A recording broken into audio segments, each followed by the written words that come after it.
Hello and welcome. Today we are going over the two key players. Today we are going over the two key players of genetic self-sabotage, the pleasure trap and the fear trap. And the most important things to know about this are that it's not your fault, that this is in your DNA programmed by Mother Nature, and they can get out of control if we are not aware of these mechanisms and how they affect our body. And the other most important thing we want to convey along with the underlying mechanisms that the biology uses to implement these strategies, mainly caloric density and the stress and fear trap of the sympathetic nervous system, but also that you are not your emotions.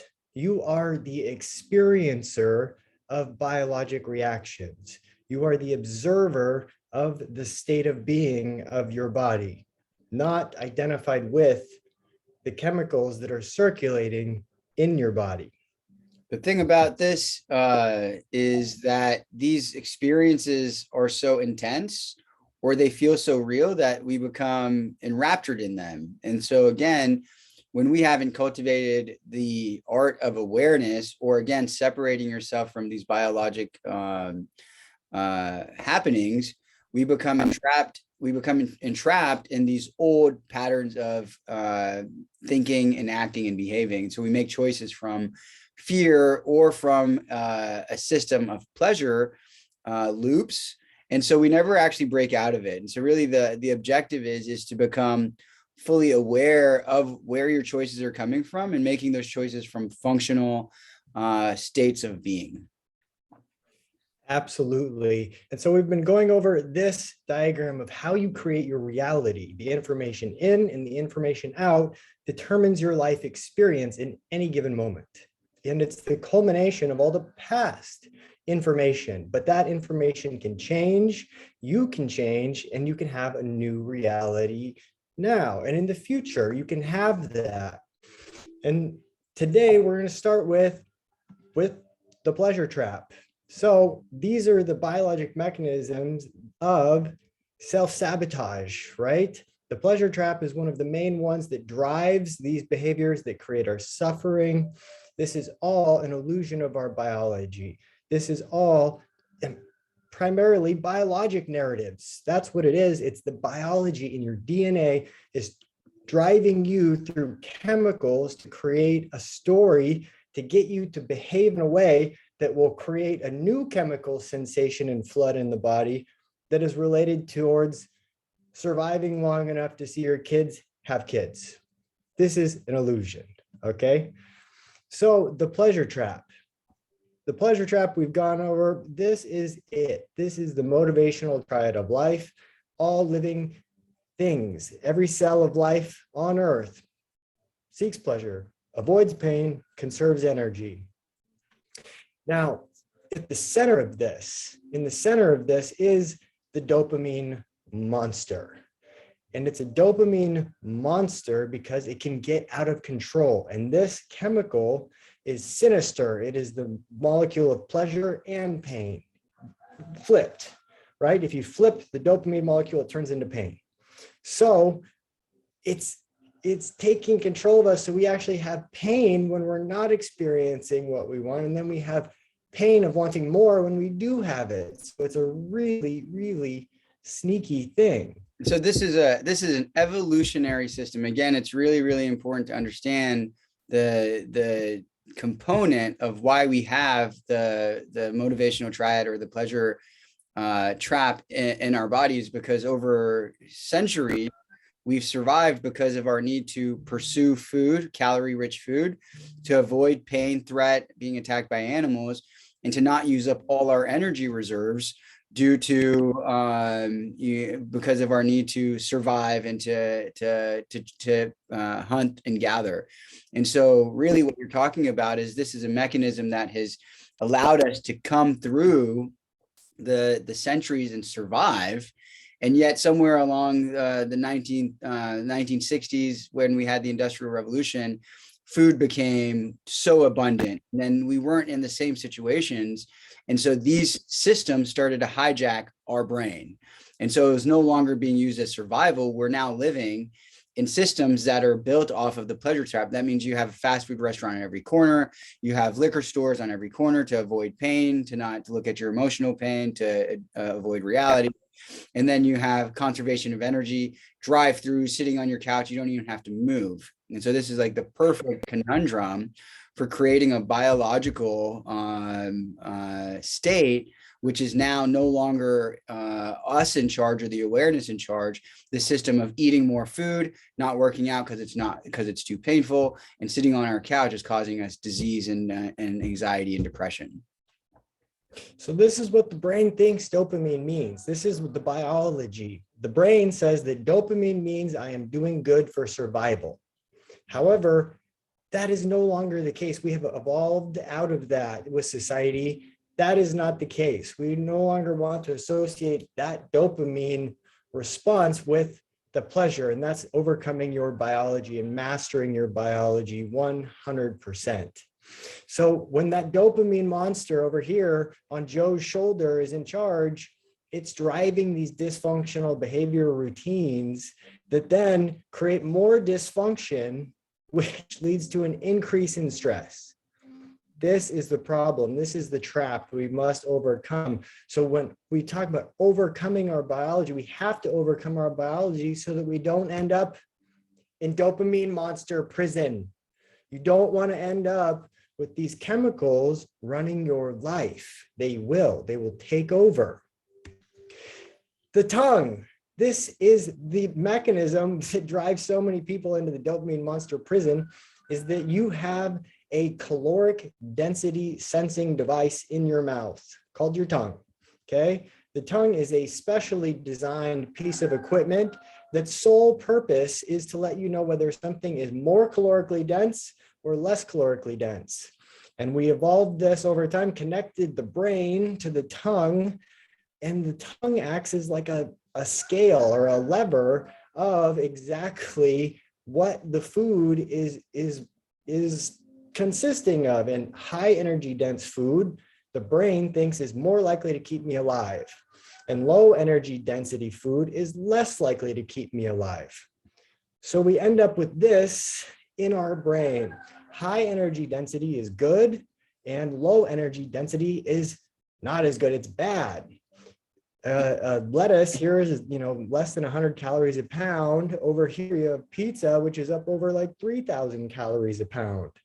One, the brain automatically associates with survival, with being able to withstand the elements that it might have to endure. In some point in the past, again, just to reinforce the understanding is, before we actually had processed foods, the brain or the biological physiological system was looking for high dense foods because you need it in order to survive. And so again, there was a point where now all this food is packaged into a bite. And so again, what you're looking at is processed foods, condensed foods, that means breads, oils. The brain's going crazy as soon as it tastes a piece of fried chicken versus an apple or a carrot, for that matter. And so that's how our decisions are being discerned by the brain, and that addiction loop is starting. Now, this is the brain. The brain does not care if you are happy. Happiness is relatively a luxury that we have now. Before it was just survival. Now we want to be really happy. So the brain is just a survival mechanism. It is a don't get killed device. It is saying, I don't care. I just want more dopamine, because that is the response the biology has. And so back in the day, you could imagine how an addict, an addictive personality was a really beneficial person to have around the tribe, because they were super motivated to go out and find resources that led to this dopamine response. Now in today's world, it's the biggest problem and driver, because we have to overcome the biology, and everything in your being is telling you that unhealthy things are really good and that healthy things are bad. They're not good for you. And so this is a chart of caloric density and how it affects the dopamine levels in the brain. And when you're eating normal foods, because we live in a land of artificial fantasy land food, they don't taste as good. And so we have to get back out of that. We have to rewire the brain and give ourselves a detox of these ridiculously superficial, artificial foods that are superhuman. Your biology can't say no. And once it gets hooked on them, it's now addicted to that level of pleasure from food, and anything less won't satisfy you until you can recalibrate your system back to a state of more balance. And so this is where on some of our programs we'll offer juice fasting or some kind of fast to change the taste buds and the way these systems have adapted over the year. And the idea again then is, how do I get out of that trap through tools and mechanisms that we'll show you guys soon. So then we have the stress and fear trap. The stress and fear trap is just as integrated into the black hole of self-sabotage, because it integrates in our need for safety. And again, the brain is a don't get killed device. And so when something threatens us, perceived biologic danger, we move to a control and safety strategy, some way to control the situation to avoid the danger. However, these control strategies oftentimes lead to more pain and suffering, right? It's that dysfunctional loop of based off of the chemicals in my system, and the chemicals in the system are silly. They can lie. They don't necessarily tell the reality of what's going on. And they lead to these emotions, which then create more danger and a greater need to control, right? So it's a vicious cycle that we must get out of. We must be able to break this. So a new character for you. We're going to talk about Sue in this. And Sue is a character from our longer courses that we have online, where we dive into so much more detail in this material because it's just thick. It's just dense. It's neurology and biology. And so these are the main ideas condensed down into something that will be palatable, shall we say. That's it's a joke. Joke, right? Palatable. So one day suddenly saw a bear. Whoa. And now we get the fear response. There are 3 phases to emotions in the body. The first phase is an event. Your brain, the don't get killed device, notices something it subconsciously decides is important for your survival, either inside of you, fantasy, daydream, distressing memory, painful thought, or it may happen in the world around you as in a physical sensation, like looking at a bear. The fact is that humans are alive today because the brain got really good at surviving and looking for potential danger.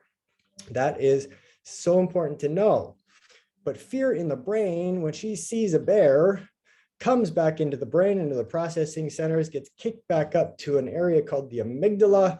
The amygdala is the fear response center. It's stress and anxiety and fear.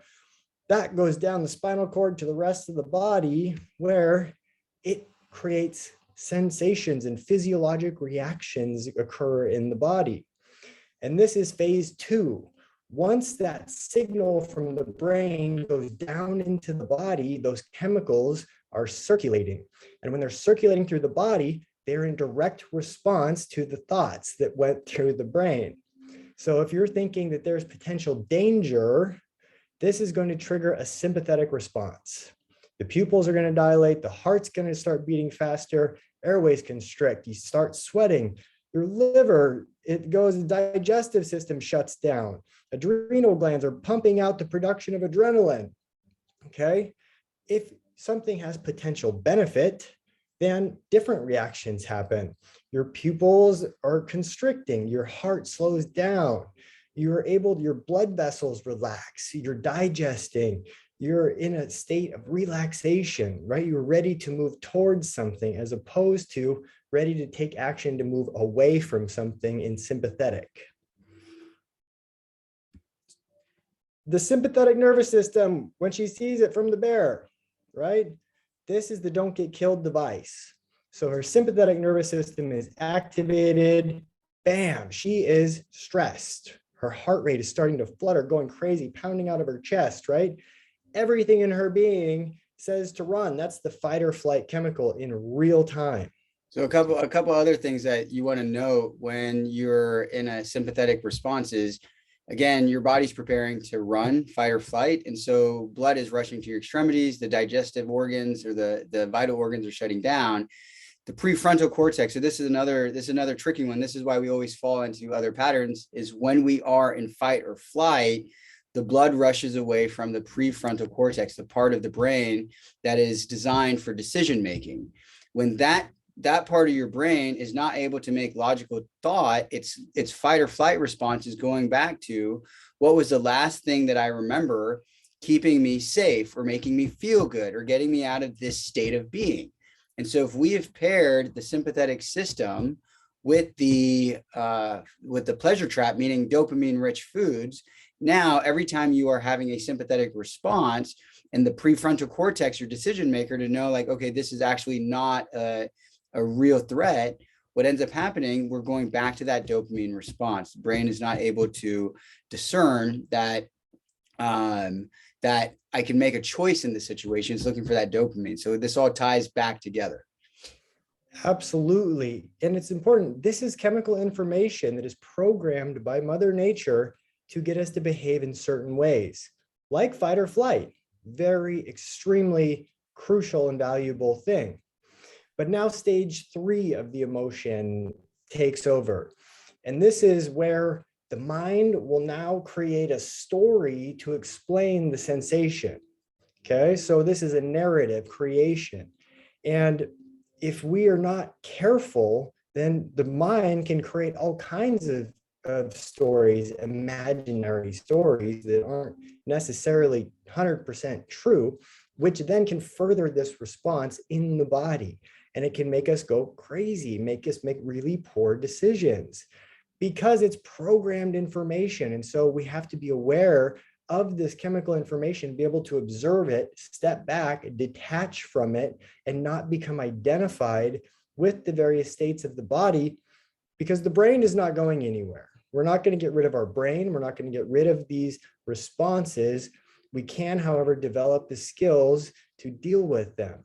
This is really big. This slide is because what is connecting here is the emotional state. And when we're talking again, when we're saying emotional state, you're talking about a neurochemical state in the bloodstream. And so when your body is having this cortisol increase, adrenaline increase, it's pairing it to a memory that's long gone, that's no longer exists in the now. And the more you reinforce that memory, the brain is responding. And again, in yesterday's talk about when we discussed neuroplasticity, this is again talking about over the course of the past 10, 20, 30 years, if you're having an emotional response and pairing it to an old memory, now every time anything gives you that state of anxiety or stress, you're falling back into an old pattern and you're making life choices based off of something that's not actually objective. So really what we're trying to identify in our life circumstances is, are the fears objective or are they subjective? Objective means there's a fire, somebody's trying to shoot me, there's a bear or a lion chasing me. This, when it produces a stress state, it is necessary for the body to prepare for fight or flight, so that way you can survive. However, once we have an emotional state, a subjective fear, what ends up happening is we have all of these narratives and all of these stories around something that gives us the experience or the emotion of stress, anxiety, insecurity, I'm not going to survive. And we end up activating that sympathetic nervous system. It activates a fight, flight, or freeze effect. And again, this goes back to what I said earlier, is now the brain is looking for survival, because that's what we've done for centuries, is we've tried to survive. And so when something is creating a need for me to fight or flight, if I, in most situations, if it's subjective, means that I can't put the fire out. There's no fire to put out. There's no cop to call to get rid of the burglar. There's no lion chasing me. The brain can't understand or discern where it's coming from. So it's going to the easiest route to feel good, the dopamine, which again, in our society is at our fingertips. When as soon as you open up your phone, you have dopamine activities of just going over and over on Instagram or going to the liquor store, the fast food restaurant. And so we've cultivated a series of ways to treat something that's not actually causing us any kind of threat. And this again goes into this whole circle of stress, anxiety, subjective fear, and then going back into survival. And these what you're seeing here are just things to get really familiar with. Our first lecture discussed unconscious dysfunction. You guys want to know what the dysfunction is. You really want to understand who you are and how you respond to life. And so you want to understand your anxiety, your sadness, your shame, your rage, your grief. These are all emotions. If you have no discernment of them and you're feeling them and they're patterning, you're falling into these dopamine traps, into this physiological, biological trap. This is the black hole of self-sabotage, and That's understanding that anger, rage, grief, insecurity, there is fear at the bottom of that. Fear I'm not being respected, fear that I'm not going to be welcome, that I am an outcast, fear that someone won't like me, fear that I'm being rejected, fear that I'm, whatever the situation is, that's what creates this response, right? When we feel insulted, we're afraid that someone doesn't respect me, right? And so this is a personal thing, it's our own reaction to the stimulus that determines how we behave.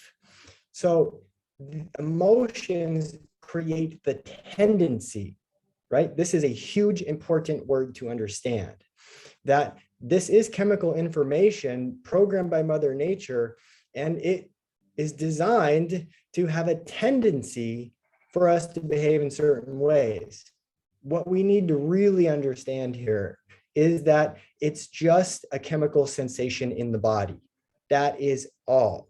The narrative and our actions are not determined by the chemical sensation in the body. You can observe them. You can then make a judgment call for yourself, especially if you're aware that they're just sensations and that you are not identified with the experience of them. You're observing the experience. They are just sensations. They don't control us. It's just a tendency, right? We know what they look like, right? We know how they act in the body. We know the physiologic mechanisms that happen. So for Sue, when Sue saw that bear and she got her sympathetic nervous system activated from an objective fear, the exact type of fear that is designed to make us want to fight or flight.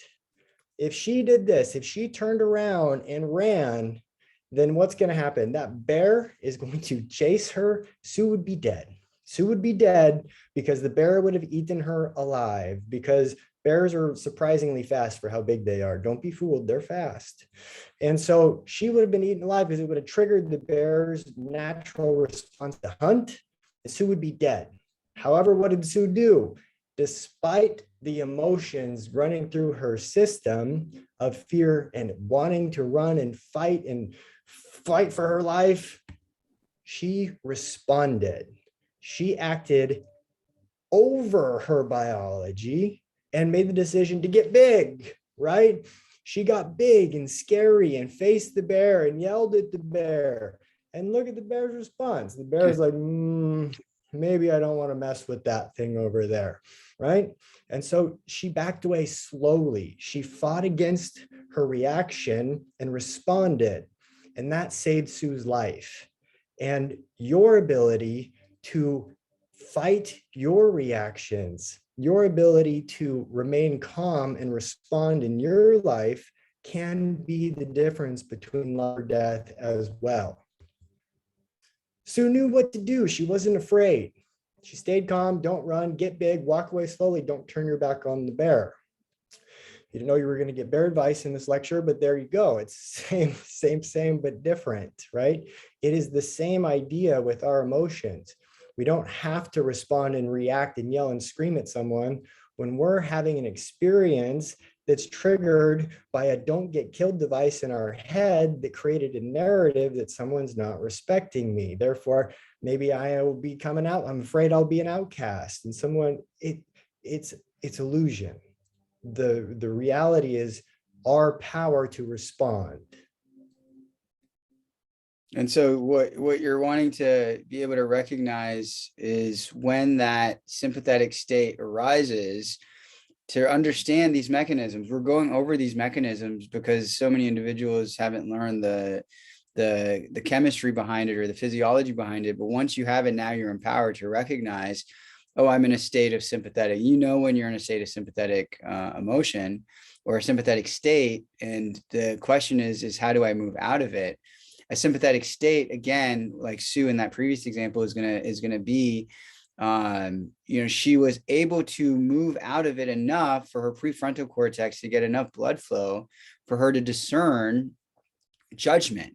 And so that's really what we're trying to recognize is if we are in a state of negative emotion or sympathetic state, we're going towards, that truth, versus as soon as I can get myself into a parasympathetic state, that means my blood's flowing to the right areas, my digestion's working, then what I end up experiencing is a plethora of different feel-good emotions. And the real thing to know is that these are all biologic experiences. That is the most important thing to understand for you, is that all of these different experiences that are in red and green here, they're all part of life. And society and our conditioning and social media and everything have told us that certain experiences are bad and that certain experiences are good. And while some may be more enjoyable than others, the reality is they are neither good nor bad. They are just aspects of life and they are not going anywhere. And so how we deal with stress is the thing that is going to determine how you deal with life, because life involves stress. There is no way around it. And if we can cope with that and learn to respond instead of react, remove the narratives and judgments, we will be able to radically accept our situation and make well-informed decisions. We're going to radically improve our ability to make objective choices about our behavior and decide how we want to show up in each moment.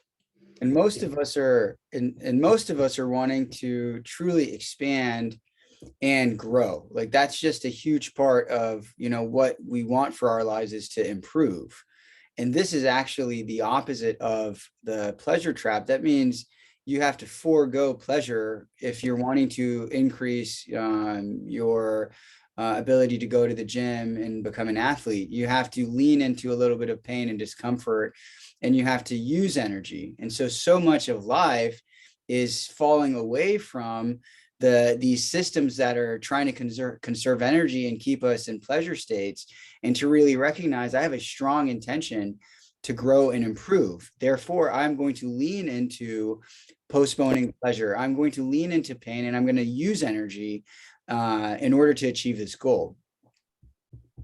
Absolutely. Because life is a pain scale. Pain is not optional, but suffering is. We don't have to suffer. And in a pain scale is a normal scale. You see it all over, 0 to 10.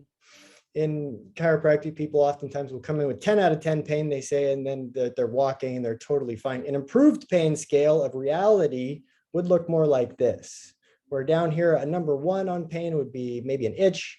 And up here on 9, you are actively mauled by a bear or ninjas, right? And like a 5 is a couple bee stings. 6, bees, right? These are more accurate for the reality of the pain spectrum in life.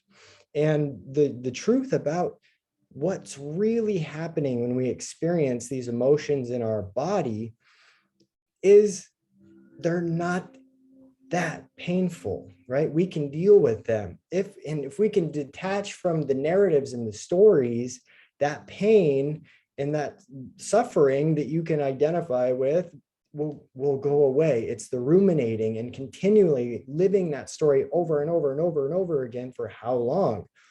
That's what creates the suffering. And these examples here, stubbing your toe, getting a splinter, a paper cut, getting pinched, these are all physically more painful than what's going on when we are experiencing stress or anger. Because what really happens when you experience that emotion? You have a tight, constricting feeling in your chest, maybe a tightness in your throat, and this overall feeling of you have these fight or flight, adrenaline, cortisol. These emotions are trying to get you to take action and move. That's the experience. It's not painful.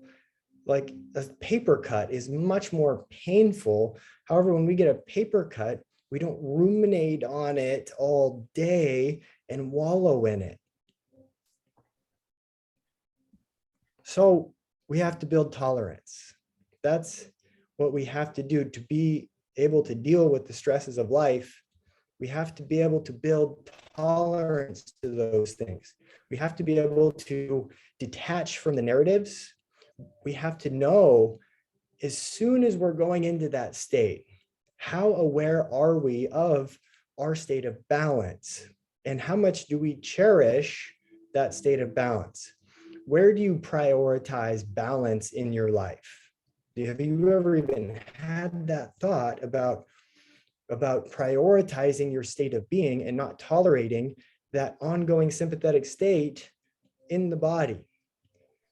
Any organism on life can endure stress for a little while. Stress is healthy. The thing about emotions is that we're not trained for emotional resilience or to understand that, that emotions themselves are to be felt and then released or to be resolved in some form or fashion.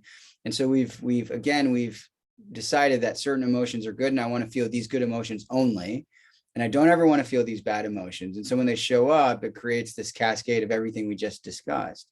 So the tools for growth for today are going to be examples of how to actually start to feel and experience your emotion. This is really one of the greatest things that you can do for yourself, is to be able to understand what the emotion is, to give it a name, and then to be able to be with it and recognize over the course of desensitization that the emotion itself isn't going to kill you. It's like arachnophobia.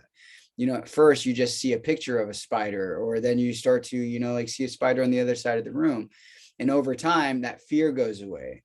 And so this goes the same thing for how to get out of this self-sabotaging loop, is to start to be able to understand your biological mechanisms, to be able to experience and feel your biological mechanisms, and then to be able to keep yourself in a parasympathetic state so that way your brain can discern, is this subjective, is this objective, is this something that's actually going to cause me harm, and then to make discerning choices so that way you can live an optimal life with all the emotions that exist.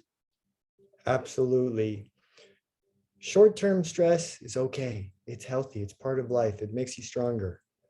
Long-term stress, no living organism on Earth can survive. Biology cannot handle long-term stress. And the stress is compounded in our society by the dysfunctional habits and patterns. So now you have dysfunctional lifestyles compared with a physiologic state of stress in the body for an extended period of time, and you get disease. It's a recipe for disease and disease. That is the recipe. Stress reduces our immune system's ability to function. Unhealthy activities reduce our ability to function. We have to change the information, and we have to master our biology. Thanks for hanging out. Check out the Tools for Growth. If you haven't subscribed to the course yet to get access to the Tools for Growth section, click the link below. And if you have, enjoy. Thank you Sounds guys so good. much.